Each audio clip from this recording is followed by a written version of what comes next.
Welcome. We are so excited to present to you CARE's 4-part Antiracist Educator web series. In order to reach our goal of an anti-racist educator in every classroom, we need to be able to talk. So we invited 16 different educators from around the country to discuss what it means to be an anti-racist educator. Our hope is that you will be inspired to have similar conversations in your own communities. We even created discussion guides to help. Let's get started.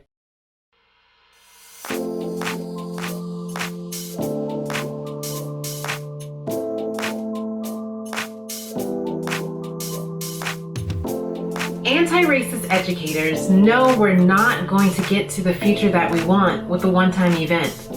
You need both strategy and stamina to move systems. That's what we're talking about today. I'm excited to introduce to you our guest, Dr. Heidi Ogilvie, former teacher, professor, and now Director of Leadership Development at a large school district in Maryland. Dr. Rosa Perez Isaiah, a California-based district leader and founder of We Lead Ed, a chat and podcast focused on educational leadership and social justice. Josh Parker, a senior director at Unbound Ed, who's focused on high-quality professional learning for educators, and he's a former Maryland Teacher of the Year. Finally, we have Dr. Micah Pollock, education professor, author, and editor of Everyday Antiracism, Getting Real About Race in School. And I'm Val Brown, Principal Academic Officer for CARE. I think we're ready. Let's go. All right, first question here for the group. Talk about being an anti-racist educator in your role as a school leader. Rosa, you want to start? Being an anti-racist educator as the director of 17 elementary schools in a new role, this is my second year in that role, it can be absolutely different. I was a principal for 7 years before this, and you know, after a few years, you're building this culture. So we all understand where we stand, how we feel for kids. Coming in as a new person, not only to the organization, but with these, wild thoughts that equity is education and anti-racism is education. I've learned to get to know my community and to be able to introduce a lot of these pieces as new pieces and new learning. And so building those relationships with my team so that they understand who I am and why this work is the only work and the only way we can really educate kids requires some time, some massaging, some sharing, and some building of capacity around the sense of urgency that I feel and that a whole lot of people may not feel as well. Rose, I love how you said that and how you couched it within how it has to be active. So when I think about being an anti-racist leader in my building, which is really the virtual one in my organization, it's about not accepting the premise that racism has to just be here and is intractable. So when I don't accept that as a given, as a premise, that in my lifetime I will not see the end of racism as an organizing function of life, then I take on a different approach to acting. Because I'm no longer assuming that, yes, racism is here and it'll be so difficult and I may never see I'm actually going to see the end of it in my lifetime. And that's what animates my work, not to accept the premise that this is going to be the story of my life in education. And so when I come from that angle, then it just orients the work differently. I don't talk about short-term solutions and I don't talk about branch level causes. I go root with my conversations. I go deeper with the things that I want to change and I push broader for what I think is possible. And when you say things like anti-racism, that word for someone who's not engaged, who's never heard it, hearing that from the director at central office is, a little, it shakes them a bit. And so an approach that I've decided to take is pointing out what racism is, what it looks like, how is that embedded in our systems, and how we support or are not supporting students, especially students of color. I love what you both said. And for me, as a director of leadership development, one of the things that I am trying to do is to build an anti-racist leader. And I know that that sounds very hopeful and very dream oriented, but if we're not dreaming, as Josh said, if we don't think that we can dismantle and disrupt the system, then why are we doing this work? So quite often for me, when I am engaging with principals or assistant principals or any building leaders for that matter, my beliefs come into the room before I do. And I think they know exactly what we're going to talk about, what the work is. No matter if we're talking about literacy or mathematics or fill in the blank content area, we're talking about the work. We're talking about how we can identify policies that don't allow all students access and policies that gatekeep and the ways in which we disenfranchise students and how it just tears apart any access to or any hope for access to anything that we're trying to do as district leaders. These are all such great points. I would add that I think in my role, since I don't lead a school, but I have the role that asks me to offer tools and to write, I've been trying to offer tools for everyday anti-racism for a long time for powerful educators to take into their schools and districts. And so to follow on what everybody said, I think everyday anti-racism is a collection of conversation starters that tries to pump that urgent action that all of you mentioned, and also that constant reflection on which actions and situations reproduce racism versus counteract it to be anti-racist. And then also I think another key part of what everybody was saying was trying to infuse that work into everything we're doing in schools. I was just going to say a toolkit.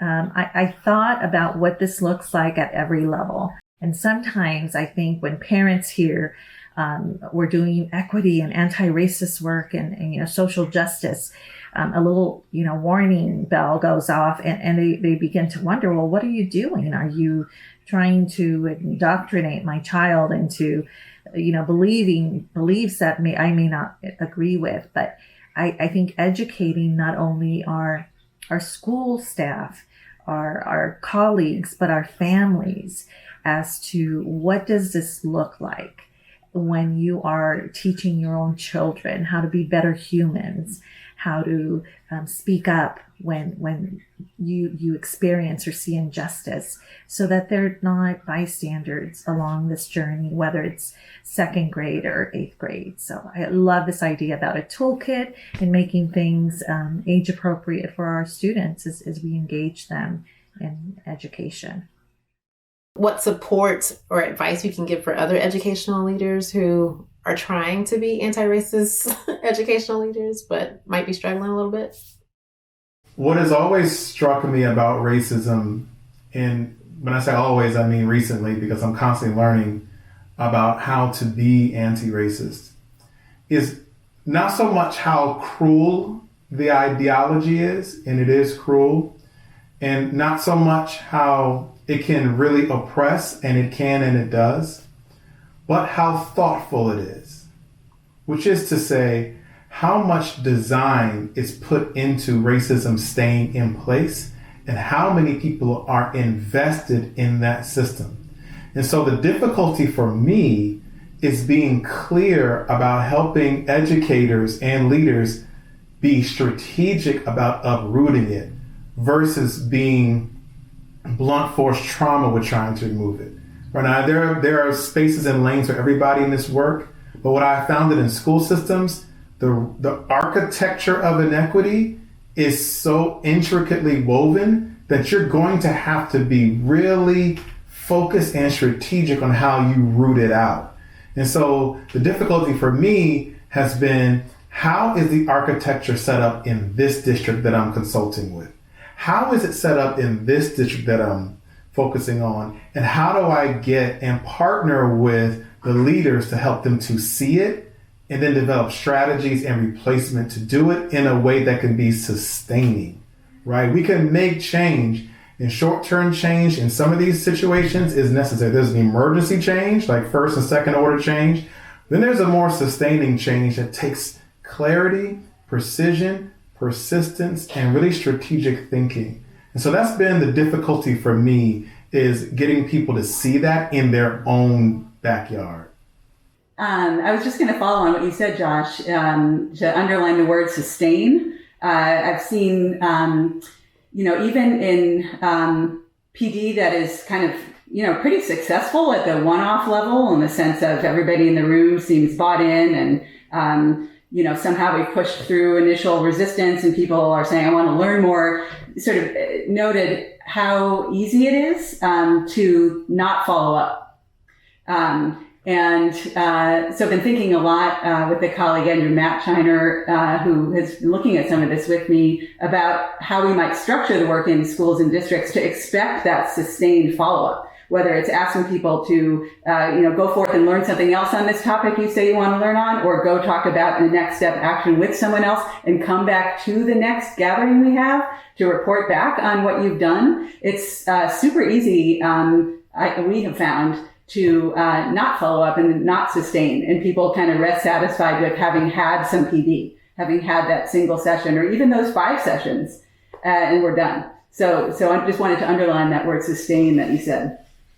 Yeah, I agree with that, Micah. In our district and some of the districts that I've had the opportunity to work with, there's no real critical design thinking that goes into place. So a lot of it is spray and pray. We'll spray you with a little bit of this and we pray that it sticks. And that isn't productive, right? And folks don't understand that this work should live in all of the corners or pillars or buildings throughout the school district.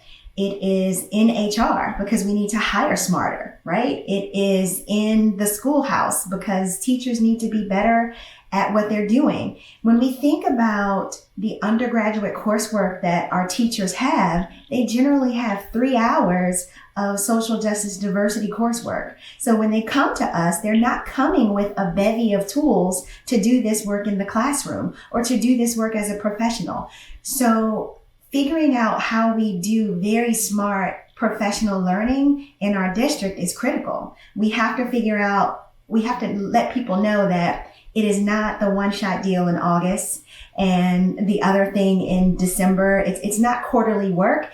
It's just as important as the literacy work that the teachers get and the mathematics work that the teachers get. It has to be authentically embedded in all of the learning that we do. Otherwise, we're going to be a hamster on that wheel, just perpetually starting over and over and over. I love what you just said. When I think about how this focus is sustained, I think about the important role of leadership. And as I navigate systems, as a principal or as a teacher, I could just say, okay, if I'm not getting the support, this is my staff, my team, my family, we're going to do what needs to be done here. And so you don't sustain that. If my team members leave, if we have changes in the district, then that disappears. So the focus that leaders put on sustaining this energy and making this work part of everything that we do, that's a lens that we use, it is critical. And that begins with having a leader that acknowledges that this is an issue and that we are going to work on this as a district. Having a leader that declares their solidarity and that says, I am, with our team, we're going to battle this. Having leaders who disrupt those systems with the PD opportunities that are provided, with the things that we stand for, with the messaging that we provide our communities. And a really big one, I think, that's harder for folks is investing. And so how are we investing in people? How are we investing resources to make this work happen? Can I add on just 2 really quick points? 2 words really resonate with me, Rose, and what you said. Investment and disruption. Those 2 words are resonating with me, and it's reminding me of that famous quote, the illusion of a broken system, that every system is perfectly aligned to get the results that it's currently getting, which is to say there are people invested in the inequity that's currently happening, and we have to disrupt the system as designed. So I just appreciate you saying those two things. Love to hear any stories that are calling out to you right now in terms of you doing this work, either now in your current role or in the past. What are you thinking about? I've been thinking about this a lot with our team. And so we are modifying how we educate our students and staff and community. And the vision that's in place right now is running every school like a community holistic school, where we're addressing the needs of not only the whole child, and I know that got a little played out, but the whole community. And part of that is aligning our resources so that we can address all of those pieces. So as I mentioned earlier, social workers at every site, counselors at every site, community liaisons at every site, coaches, language arts, English learner at the district and the site level, figuring out how we are consistently addressing. And we started with having those conversations about self-awareness and starting with self. How do you contribute to inequity? Unintentional, perhaps, but how you as a teacher, as a principal, as a counselor, whatever your role may be, how do we contribute? Because whether we want to acknowledge it or not, our beliefs translate into behaviors in the classroom and in the boardroom and in the schoolhouse. And so beginning by helping people see that this work begins with self and acknowledging where we are and where we'd like to be, and then developing programs and investing in people and resources and just changing the way we do, because we cannot go back to the way things were. I love to follow that up with a story. Some of the work that I do in the cohort programs that I have, which are the System Leader Academy and Equity Influencer Residency, I work with a lot of system leaders. And I remember planning professional development sessions around what equitable English language arts instruction is.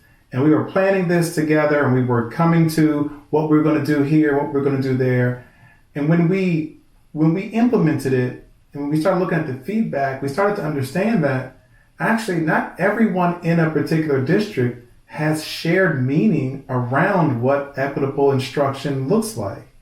And so one of the first steps that we said we have to take is we have to get participants to commit to making the meaning around equitable instruction shared, so that there aren't 70 different ideas about what equity looks like in a classroom.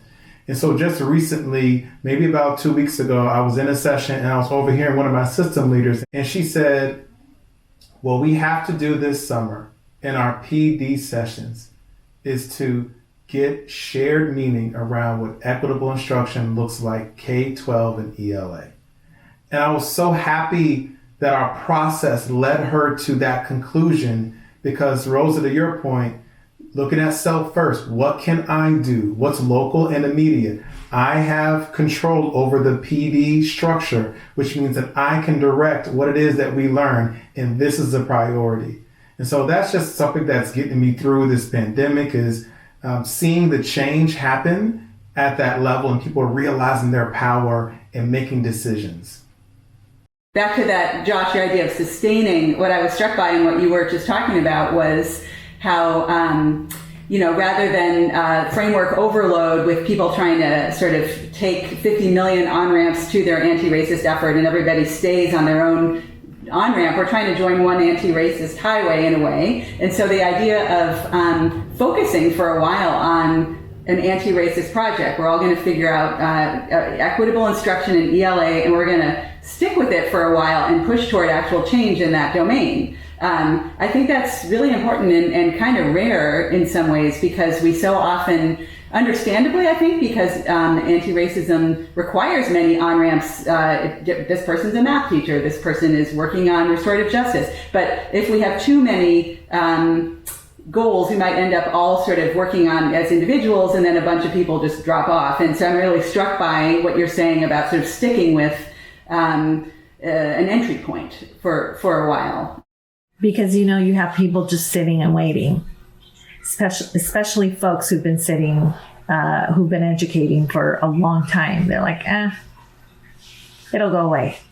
Absolutely. Absolutely. Heidi, I know you want to get in there. Go ahead. I just wanted to dovetail off of something that Rosa said, which is the work starts with self, and it really begins there. And there's no easy way to help folks do the work. Now we have some time to actually go deep. So I started a series called Lunch and Learn. We read an article together from ASCD and we unpacked it. I invited people via Twitter, folks from our district, and it caught on, and we've been able to sustain that work. So in that particular project, it's gone from Lunch and Learn because we can no longer use the 12 o'clock hour to what I'm calling social justice and soft drinks. I know it's really corny, but it starts after the school day, and we jump on Zoom for 1 hour.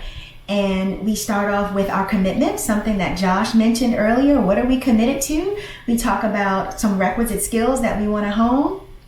We go deeper and we level set terms so that we are all describing the same things and have an understanding of what racism is. What does it mean to be racist? What does it mean to be anti-racist? What is inequity? What is equity? What is the difference between diversity, equity, inclusion, and ABAR work? So we go deep on understanding what all those terms mean and how they intersect and impact the work that we're doing.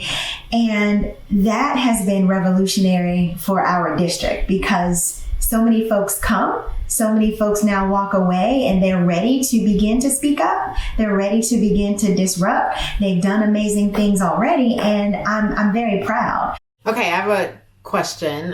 This comes up often. Do you think that this work should be required? The PDs, the sessions. How do y'all feel about that? I'm torn personally, but go ahead. Love to know what you think. I actually would love to hear more, Val, about you being torn about it. I would love for it to be required, and I have facilitated hundreds of PDs where, because it was required, people have extremely high amounts of resistance, and it becomes dragging the folks who are ready to have the conversations. Like they're dragging back the folks who are ready to have the conversation. So that's why I'm torn. Love to hear what you all think. Yeah, I'm glad you made that distinction. So I personally believe that it should be required, but maybe required isn't the word. I almost think it needs to be foundational, which is to say you can't actually be certified without this competency, or you can't be tenured unless you develop this competency as demonstrated through these set of practices. So it no longer is a thing to the side, but it's actually what it just means to be a teacher. So much of what I think the anti-racist work is that I'm trying to be invested in is to eliminate the need to determine it and to use a term so that anti-racism is woven into actually what it means to be a teacher. And a human, right? It's like, this is so core to what it should be. So to your question, I don't like that it will be required or voluntary, but it should be foundational. Maybe the other term, I always follow Josh, is the kind of normalized, like that anti-racism is, I feel like in a lot of the work I've tried to do, of course we're doing this, as opposed to sort of humoring any fighting about whether we should do this or, whether this is part of the work or, no, of course this is the work and this is part of the work. I think that's a really important point you made. I mean, I think to your point, Val, at the same time, going with those with the most energy and champions of the work to move forward rather than letting those most resistant sort of hold back the entire collective effort is important. So I think there's a mix to be had where it's simply foundational to learn not only a set of competencies, but also I would argue a certain amount of content related to countering deep myths, understanding our history, basic content that all educators should know. But that also in sort of as we continue to push for anti-racist change, letting those with the most excitement and energy push it forward rather than waiting for the resistant, because I think a lot of PD ends up so focused on getting the resistant that we then never go to the sustaining ongoing action that we were talking about earlier. I totally agree with you. Hence is why I tried to create that library, because I thought if I could just get them to expand their ideology, then maybe, just maybe, we can move them up a rung. I'm ready for bumper stickers. Equity is the foundation. I don't see how we can educate. That is the same thing to me. Everything I do and I look at begins with that lens. How is this equitable? Not only for our students, but for our teachers and our families. And I'm not kidding. I'm going to go make some stickers. What I'm going to take you hyper local with this. It's going to be quick, I promise. But I got one of my favorite chicken sandwich shops in Charlotte is called Bossy Beulah's. I love it. And you go in there and it's a local shop. It's fantastic. And the menu is the menu.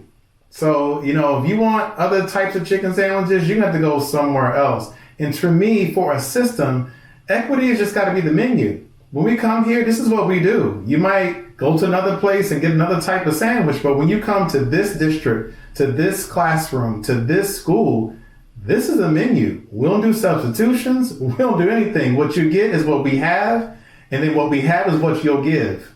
And that's it.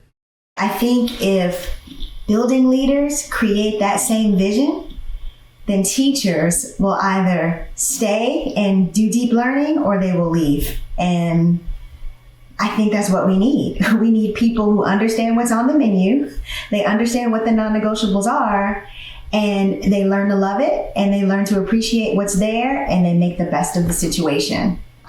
So that's great. I love that idea. This is the menu. This is what we're doing. This is what we have. This is the core. This is the cornerstone. I have a question about what would you say to teachers who are trying to push their leaders to do this work? Take a moment to think about it, but what advice can we give teachers who are the ones who might be leading this work in their schools, but their administrators might be hesitant, or their district leadership? Like, what can we tell them? I've been in that position. It is a hard position to be in. I went back and forth between just shutting my door and doing what I needed to do with what I had, to, dropping articles, sharing stories, buying books as gifts. But sadly, how many of us have left organizations that were just unhealthy because this work is exhausting, and this work requires the co-conspiracy. It requires all of that. And so my advice would be keep pushing, take care of yourself, learn, build your capacity, fill your backpack with knowledge, do the work with your students. And at some point, you do all you can. If it gets to a point where it is an unhealthy setting for you and you can no longer thrive, then I wouldn't expect you to stay. So my message would be keep trying, keep working, and try to share that knowledge with your leader. And here we are again. It's that dang leadership piece. Whether you are the leader of your district or your school site or your classroom, it really takes that leadership to sustain and to grow this work. If I can say just a couple quick things to this. I so appreciate, Rosa, what you said in terms of if it's unhealthy for you, you have to make a decision. I think sometimes we're afraid to say that in this space because if I'm an educator at heart, so we're always like, save everybody, move everybody, try everything. The leader isn't with you, make them believe, whatever, right? But sometimes it's like the leader's not going to get with me. I got to go somewhere else, right? However, in some cases, there is flexibility. It's just hard. So 3 things that have come to mind that I have said often and I'm still learning. A lot of these from the adaptive leadership concept from Dr. Ron Heifetz. So the first is people don't resist change per se, they resist loss. So then when you are trying to get leaders to come along, you need to consider the loss your change is inflicting upon them and mitigate it to the degree possible while still getting the thing done. So that's one aspect. Second, don't go at something alone. Building a coalition of 2 to 3 folks to get something done within a school district, to move a leader, to manage up, is always preferable to the one person, because you can easily be discarded if you're just one voice. But if it's a collective voice, that can make it happen. And the last thing is, I would say, make it as much as possible in the self-interest of the leader you're trying to influence. Because at the end of the day, leaders have things they want to get done. They're vested in certain things. Let's go back to investment again, Rosa, right? That word. If you can sense that and connect the equity initiative to what they're personally invested in, there is a greater chance they can move. All these are imperfect, but they're starting points.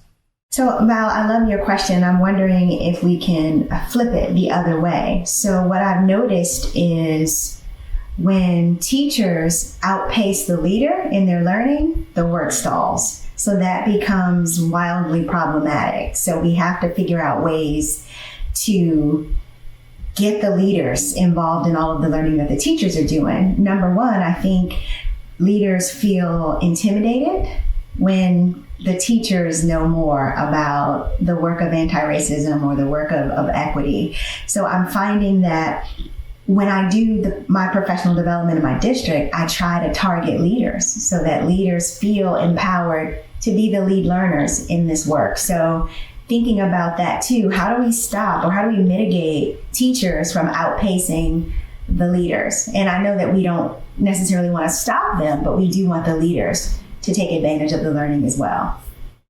I think the only other thing I would add to these great points is the energy of youth is just exploding nationally. And I think the educator who harnesses that energy goes very far. And so to not feel alone in the work regarding one's colleagues, but also to be doing it in community with youth, I think is particularly exciting. And we see a lot of, I think, curricular overhaul anti-racism happening, powered by that youth energy, particularly right now. So it's a really exciting moment where, I think once again, to our point, Josh, about sort of normalizing the work, of course this is what youth are so excited to overhaul the curriculum. And to your point, I think, Rosa, you said this, when leaders who might have been resistant see a lot of young people excited to learn, that's the business. That's the sort of proof in the pudding. And so leveraging that excitement is, I think, part of the solution. I didn't necessarily prep for this, but I would like to share a few just words of encouragement for folks that are doing this work. I think that this work requires hope. And if we don't have hope, creativity, ideation, and deliberate action, then we're not going to see very much change. So I want folks not to feel a sense of hopelessness, but a sense of hopefulness that change will come in community.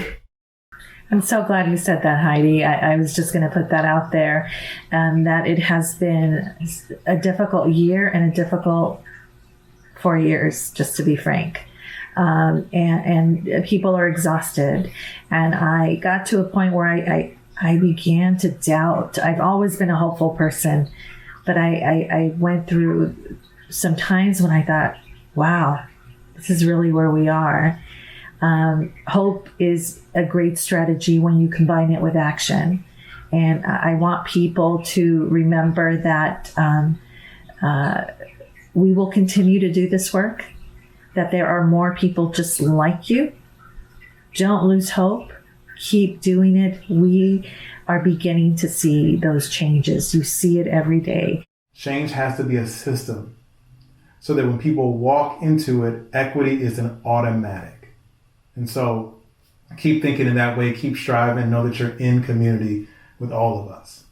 I'm leaving here with lots of gratitude and the ideas of, one, of course, we have to keep that hope, and just the idea that we have to be so strategic with what we're doing. We have to be as intentional as racism was to entrench itself in our systems to get it out of there.